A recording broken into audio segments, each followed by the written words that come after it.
Yeah, that's nice.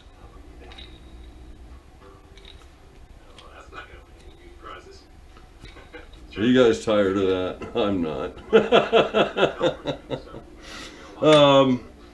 Back to it.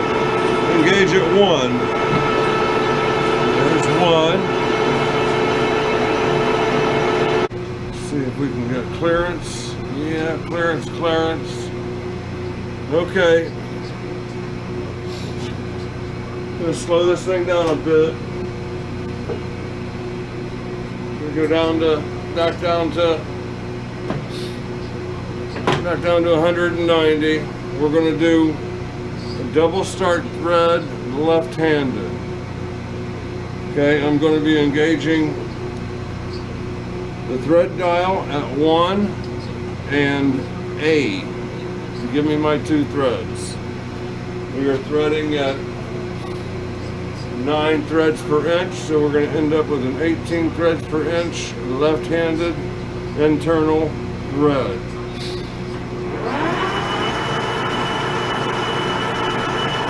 And we're not quite ready yet.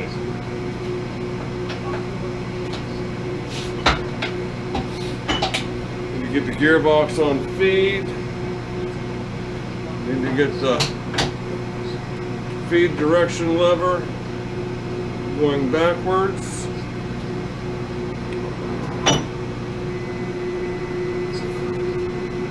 And we're going to wait for this thing to catch on. I need to do some adjusting to the clutch. It's kind of a heavy scratch pass here.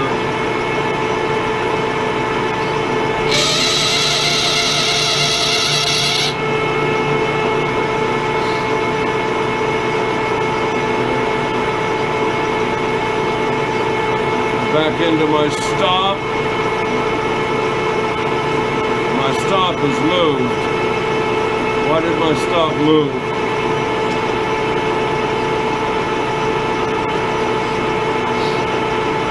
And here goes the second thread, which is going to engage on A.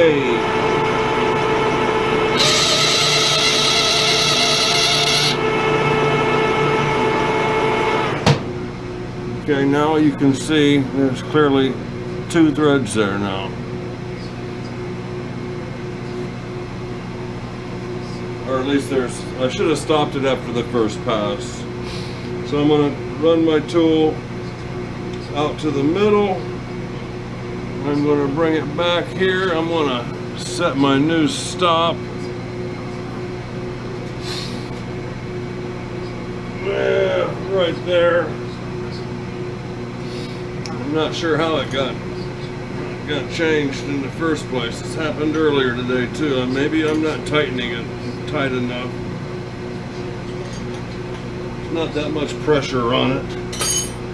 Okay, now I need to bring my tool back to 0. We have 2 cuts we've made, 1 in each at 20 thousandths. So I'm going to do another 20 thousandths, and we'll start with 1, and then we'll do A.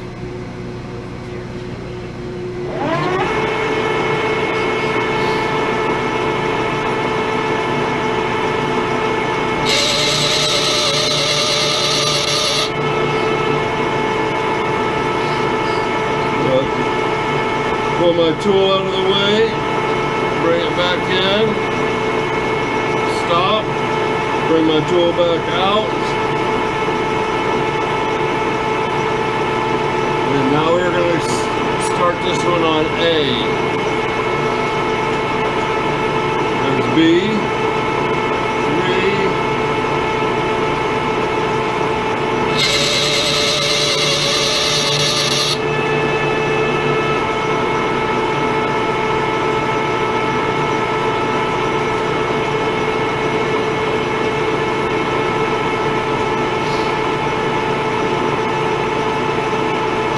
I'm going to advance the compound 20 thousandths and go on 1,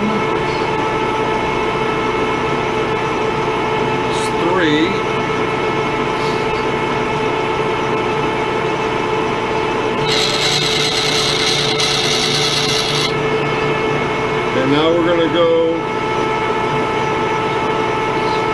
1A.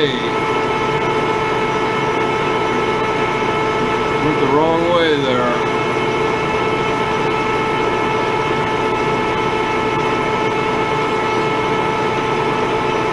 Just missed A.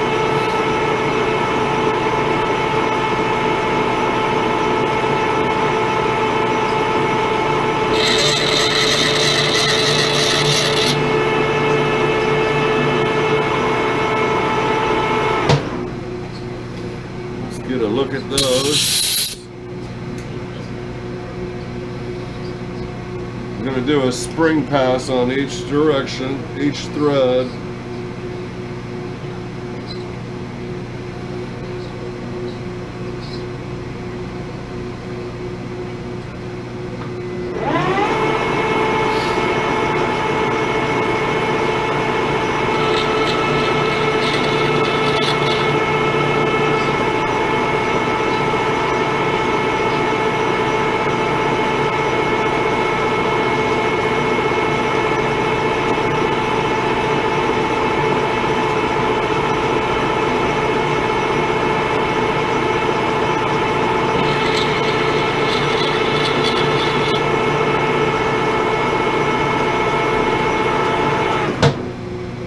Okay, I'm going to bring my piece in and give it the test.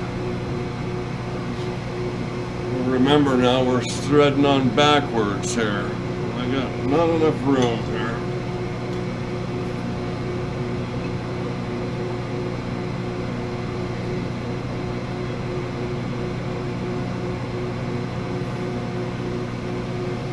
Okay, it's starting. We're going to get a nice tight fit this time. So we just need to, I'm just going to do a couple more spring passes. Bring the tool back down here. Okay, we're going to crank it back 2 revolutions. Take it in, back twice to 0. As the thread gets more pronounced, I pull the tool back a little further just to be sure I'm not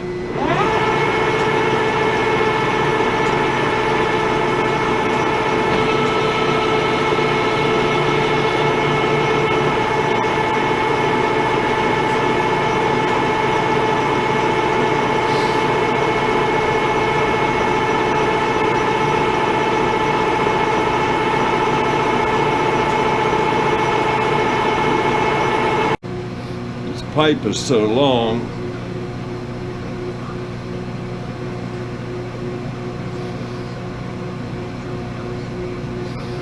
Oh, we got it. We're all the way through.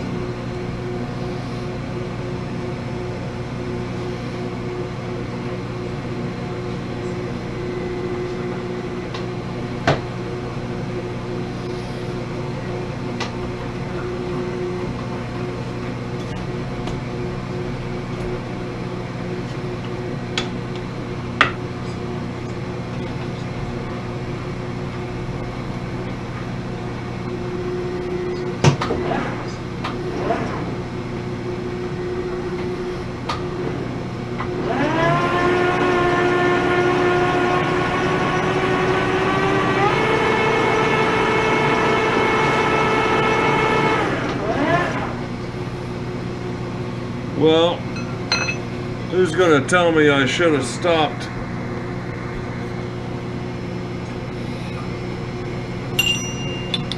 $20,000s ago.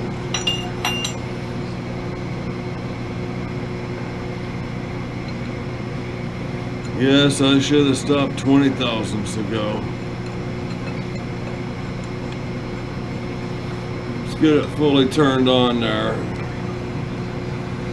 See if any wiggle we have at all.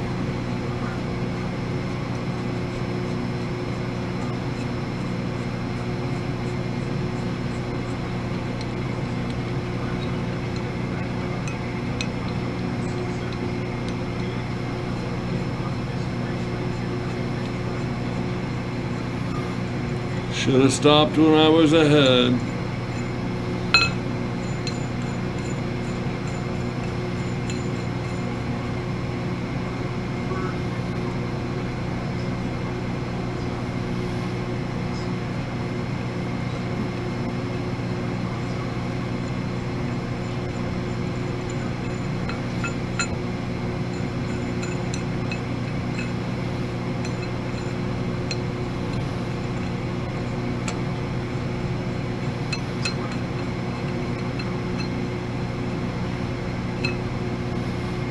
Okay, there's a start here. And there's a start straight across from it.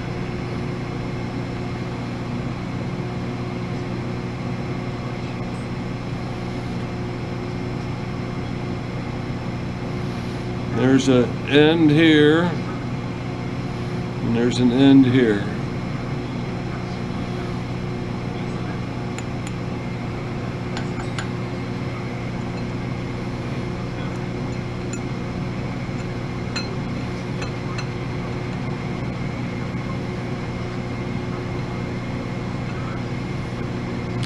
Cross-threaded there.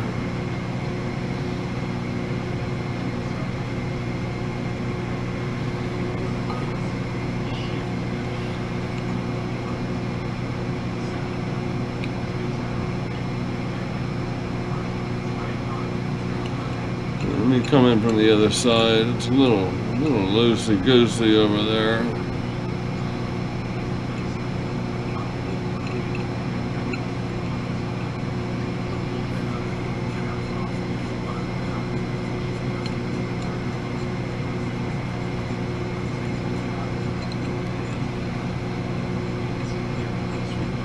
Yeah, well, yeah, I made it too big again.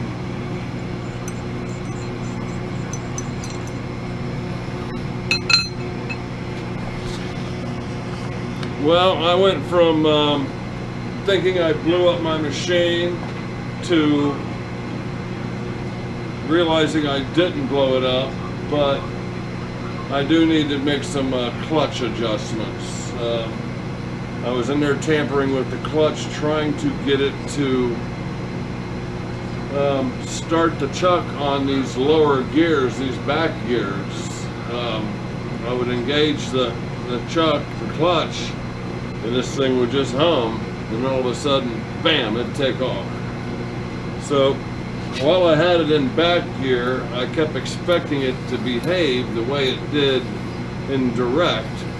Therefore, I was assuming something was horribly wrong. I wasn't able to feed right to left in the feed mode, which I've always been able to do. So I thought I lost my drive there, but it all turns out to be okay. I'm just a little guy here who knows barely anything, and this machine has been around, and believe it or not, has probably had people less competent than me operating it, and they didn't destroy it. So I guess it's arrogant of me to think that I can harm this machine in a serious, non-repairable matter. I really regret in the last video not stopping and showing the scratch passes on the external threads, because that kind of gives it shows you the width of the threads where it's making room for the second and third and fourth thread to follow. Another method is to set the compound up parallel with the shaft, with the spindle, and to actually advance the compound a little bit for each thread. Now, if I knew the formula to do that, I would give that a try. I might give it a try without knowing the formula. But, I get, all that formula shit scares me. When you start throwing mathematics and sometimes even words. Kind of intimidated by all that. But I could probably figure out the method of advancing the compound.